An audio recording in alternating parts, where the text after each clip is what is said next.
For me, never giving up meant just that. I mean, every single day when I woke up, I thought, today's the day.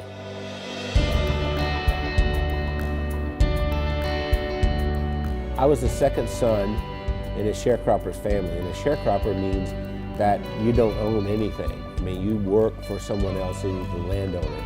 We had practically nothing. Everything was hand-me-downs from someone else. I didn't have shoes, and to this day my toes are all grown under because I didn't have shoes.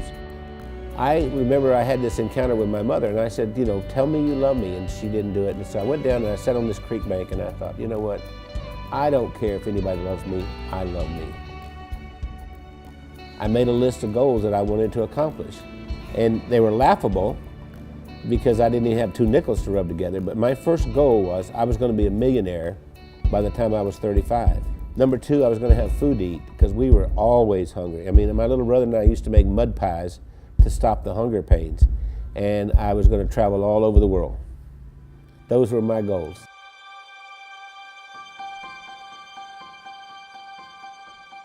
I've learned everything from working with Randy.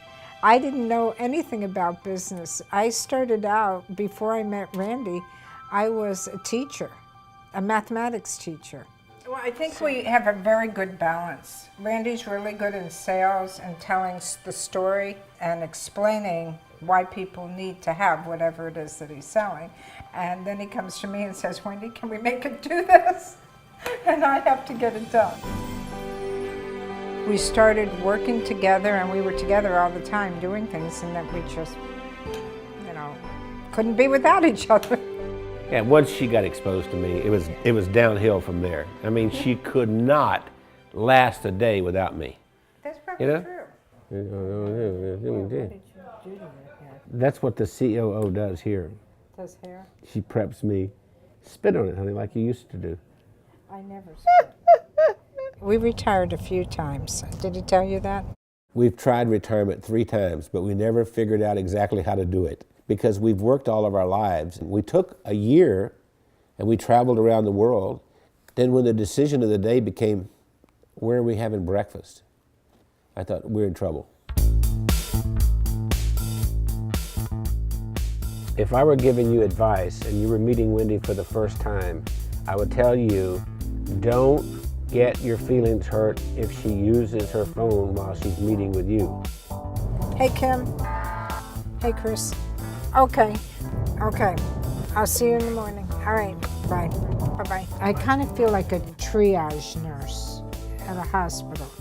And every week I go in and I reprioritize. No, I'm not approving that. I think what drives Wendy is her desire to be the best and provide the best of service to everyone. Awakened at 2:30 in the morning, and I hear this little click, click, click, click, click, click, click, click. And it's Wendy over there looking something up at 2:30 in the morning. And I'll say, why aren't you sleeping? You can do that tomorrow morning. We are the definition of entrepreneurs.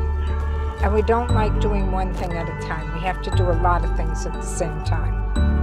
It's not just Randy and Wendy doing all this work. The whole team, every single one of us works round the clock. Hey, gorgeous. Listen, Bernice has been with us for what, 5, 6 years? 6 years. Yes. And we love her to death. I love you guys. Yeah. Randy leads with his heart.